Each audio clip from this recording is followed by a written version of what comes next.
punya sesuatu, tapi ternyata bukan kita yang punya sesuatu tersebut, tapi sesuatu tersebutlah yang sebenarnya mempunyai kita. Misal kita punya agama, tapi bukan kita yang ngatur agama tersebut, malah agama yang ngatur kita. Nah, gimana tuh coba? Coba teman-teman bilang kayak gitu, entah ke orang tua atau ke guru gitu kalau yang masih sekolah, atau ke teman nongkrong aja gitu. Reaksinya bakal gimana ya kira-kira? Dianggap gila, dianggap radikal, atau dianggap sesat? Yang mana tuh? Mungkin kalau agama akan ada yang jawab, ya itu kan Tuhan yang atur. Tapi misal kayak kita punya negara, tapi negara yang atur kita. Di dalam negara tersebut kita punya properti. Tapi walaupun labelnya punya, bisa aja sewaktu-waktu diambil sama negara. Dan bukan benar-benar punya kita juga. Kita berbuat kebaikan, tapi kebaikan kita itu akan dibilang baik kalau tunduk di bawah moral, nilai yang dianggap oleh mayoritas itu adalah benar perbuatan baik. Misal kalau diri kita menganggap suatu perbuatan baik itu A, tapi bagi mayoritas enggak nih. Bagi mayoritas perbuatan baik itu B. Dengan keadaan yang seperti itu, kira-kira siapa yang akan kalah? Aku sebagai individu yang bilang bahwa A itu baik, atau seluruh orang bilang kalau A itu jahat, yang baik itu yang B. Maka dalam hal itu yang bisa menentukan bahwa ini perbuatan baik atau jahat itu siapa?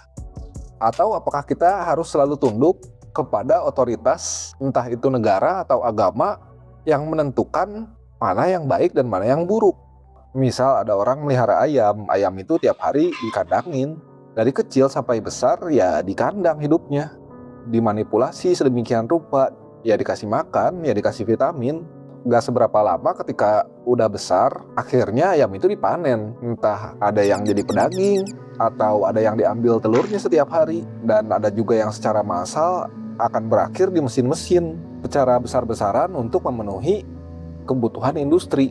Tapi orang yang melihara ayam itu nggak akan pernah dianggap jahat, karena mayoritas kebanyakan orang suka makan ayam. Istilahnya dapat keuntungan dari situ. Maka ketika misalkan kita merekayasa kehidupan ayam tersebut untuk kebutuhan, itu jadi nggak apa-apa. Itu bahkan mungkin jadi tindakan yang baik. Tapi misalkan, coba kalau kita ganti ayam yang tadi itu jadi hewan yang lain, misalkan anjing misalkan. Kita kandangin terus, kita kasih makan, terus pas udah gede, kita panen. Aku yakin hasilnya pasti beda tuh. Pasti banyak yang protes. Karena secara mayoritas, orang ya nggak mengkonsumsi anjing. Hanya orang-orang tertentu aja lah ya yang kita tahu. Ada yang menganggapnya haram karena agama bilang begitu. Dan meyakini bahwa kebenaran itu ya diberikan sama Tuhan melalui pesan-pesan tertulis. Ada juga yang mungkin akan bilang, ya walaupun anjing dan ayam itu sama-sama hewan, tapi anjing itu kan bukan makanan, dog lover nih bos, gitu. Kalaupun ada yang ngaku dia chicken lover, ya biasanya artinya itu dia suka makan daging ayam. Kalau begitu ya pantas saja kemarin ketika misalkan ada orang yang go vegan, karena jumlah mereka minoritas, maka kayaknya mereka tuh salah gitu. Tapi apakah semuanya karena cuman jumlah aja, terus akhirnya kalah suara, maka itu jadi salah? Tapi bagi orang-orang yang go vegan itu kan mereka berbuat baik. Mereka yakin mereka berbuat yang benar. Kalau misalkan mau dihubungin ke agama pun bisa. Misalkan ya Tuhan kan menciptakan manusia itu pada awalnya juga makanannya adalah buah-buahan dan biji-bijian di Taman Eden gitu kan. Dan banyak konsep-konsep lain yang bisa kita cocokologi kalau kita mau cari. Ya bagaimanapun kalau mau kita bahas lebih jauh, masing-masing dari kita pasti punya perspektif masing-masing dalam menilai mana yang baik dan mana yang salah, mana yang boleh dilakukan, mana yang tidak. Entah apapun alasannya, entah karena aturan negara, entah karena aturan agama, entah karena budaya, atau konsep-konsep ideologi yang mungkin teman-teman anut. Bebas juga karena yang mana. Tapi bagaimana kalau ternyata semua itu hanyalah belenggu yang membuat kita tunduk berada di bawah sesuatu. Karena dibilang bebas pun ya jadinya nggak bebas. Bebas itu kan kalau aku nih sebagai individu yang menentukan sendiri mau ngapain. Mungkin bagi orang ateis modern denger ini kayak, bener tuh bang, kenapa kita yang nyata ini harus ada di bawah sesuatu yang nggak nyata. Yang dibuat-buat entah sebagai konsep atau eksistensi tertentu. Tapi mungkin semuanya akan beda kalau misalkan untuk orang-orang yang belajar atau suka buku-buku filsafat. Pasti udah bisa nebak arahnya mau kemana ini. Ah, ini mah pemikiran Max Stirner nih. Nah, siapa tuh Max Stirner? Max Stirner itu adalah filsuf dan penulis asal Jerman yang hidup di tahun 1806 sampai 1856. Kalau di video-videonya aku pernah ngebahas tentang keegoisan atau tentang nihilisme yang erat kaitannya sama tokoh seperti Friedrich Nietzsche. Max Stirner ini adalah seseorang yang dianggap sebagai bapaknya atau pelopornya yang melahirkan gerakan nihilisme, eksistensialisme, dan postmodernisme. Jadi dia tuh nulis sebuah esai pada zamannya yang dianggap ekstrim dan terlalu radikal, yang bahkan sampai saat ini tulisan Stirner dianggap berbahaya buat yang baca, dan mungkin karena itu jarang dipopulerkan kali ya. Banyak yang berpendapat filsafat egoisme versi Stirner ini berbahaya karena bisa meruntuhkan fondasi moral, sosial, dan politik yang mengatur masyarakat pada saat ini. Tapi Max Stirner ini sebenarnya sangat terkenal di kalangan filsuf dan akademisi kritis melalui bukunya yang berjudul Der Ensigun sein Tigertum tahun 1844. Ya nggak tahu lah yang benar nyebutnya gimana karena itu dalam bahasa Jerman. Kalau yang lebih populernya dalam bahasa Inggris itu judulnya The Ego and Its Own. Isinya itu kurang lebih merupakan sebuah kritik keras terhadap tatanan masyarakat modern yang dianggap sebagai pengekangan kebebasan individu. Secara garis besar, Stirner ini menganggap bahwa individu yang unik itu adalah individu yang merupakan pusat dari dunianya sendiri. Dia menolak tuh segala apapun macam bentuk yang membatasi individu seperti negara, agama, nilai, moral, dan ideologi apapun kayak humanisme misalkan, dan lain-lain apapun bentuknya. Menurut Stirner, sebuah negara itu mengklaim kekerasannya sendiri sebagai hukum, tetapi di sisi lain kekerasan yang dilakukan oleh individu dianggap sebagai kejahatan. Bagi Stirner, hak itu hanya berlaku sejauh mana seseorang itu memiliki kekuatan untuk mempertahankannya. Dia bertanya kepada masyarakat, kenapa kalian nggak berani menjadikan diri sendiri sebagai pusat dan hal yang utama? Kenapa harus menghindar dari pembebasan diri? Kok malah mengejar kebebasan sebagai sekedar gagasan yang itu Stirner sebut sebagai mimpi di udara.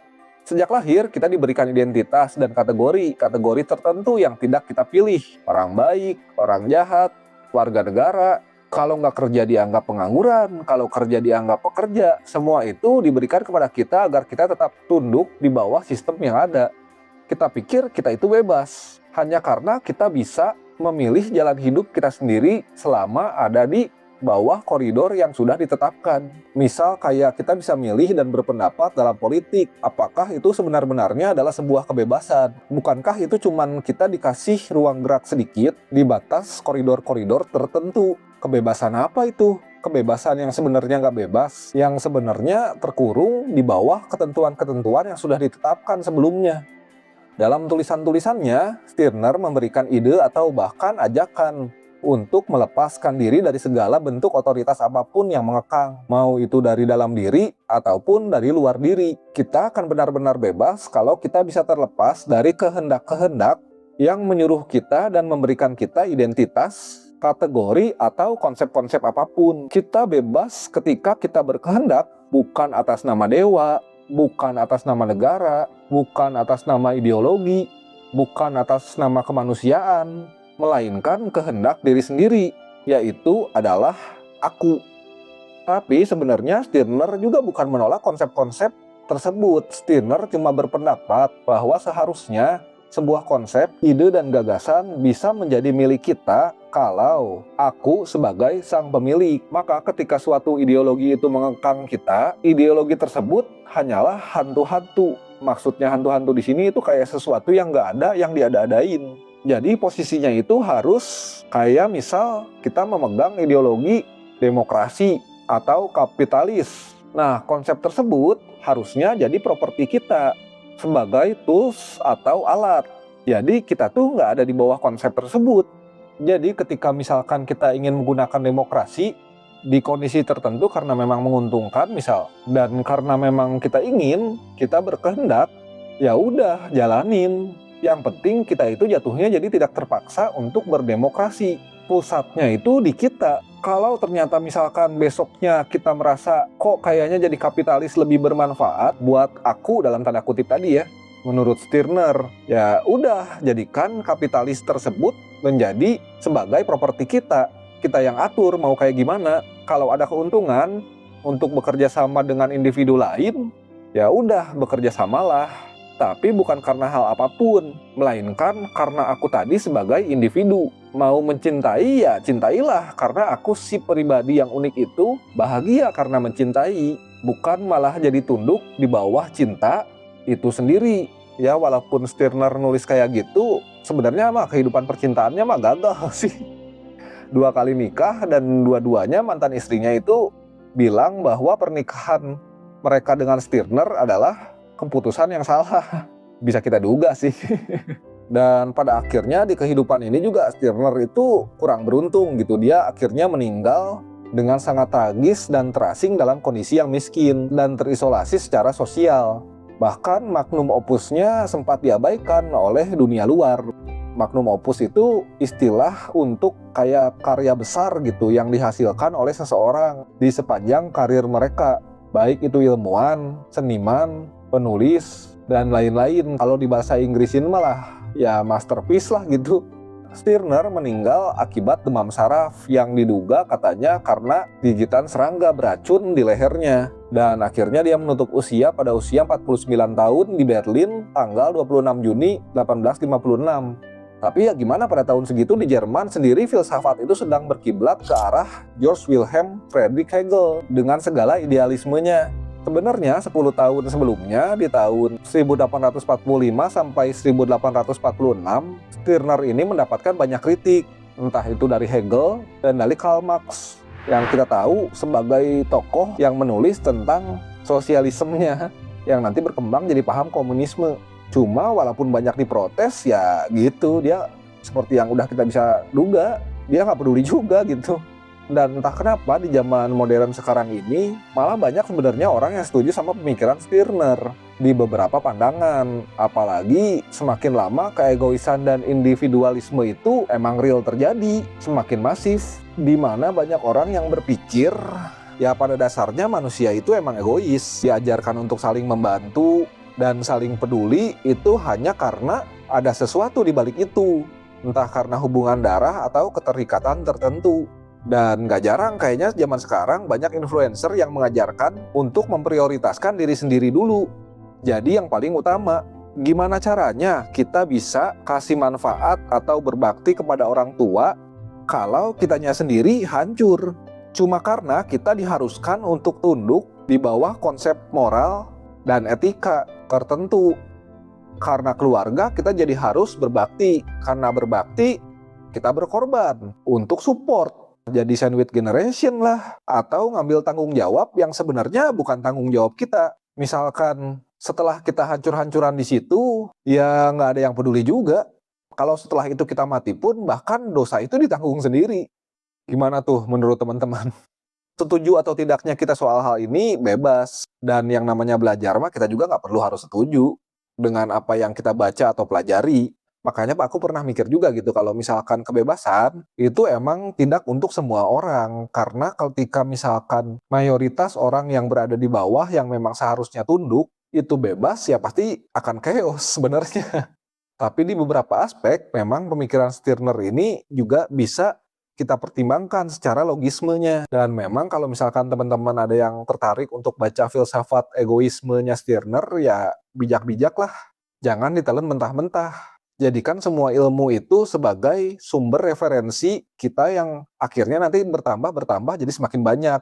Tapi entah kenapa ya, aku mah kayak dari dulu tuh tertarik sama orang-orang di masa lalu yang sebenarnya semasa hidupnya dia nggak mencapai apa-apa gitu. Cuman pas dia udah nggak ada, ternyata karya-karyanya atau tulisan-tulisannya atau kisah hidupnya itu malah banyak menginspirasi orang. Kayak misalkan Vincent van Gogh, Stirner, Kepler, Tesla. Influence mereka itu kayak telat gitu. Mereka itu kayak tokoh yang terlahir tidak sesuai pada masanya. Dan banyak banget yang kayak gitu.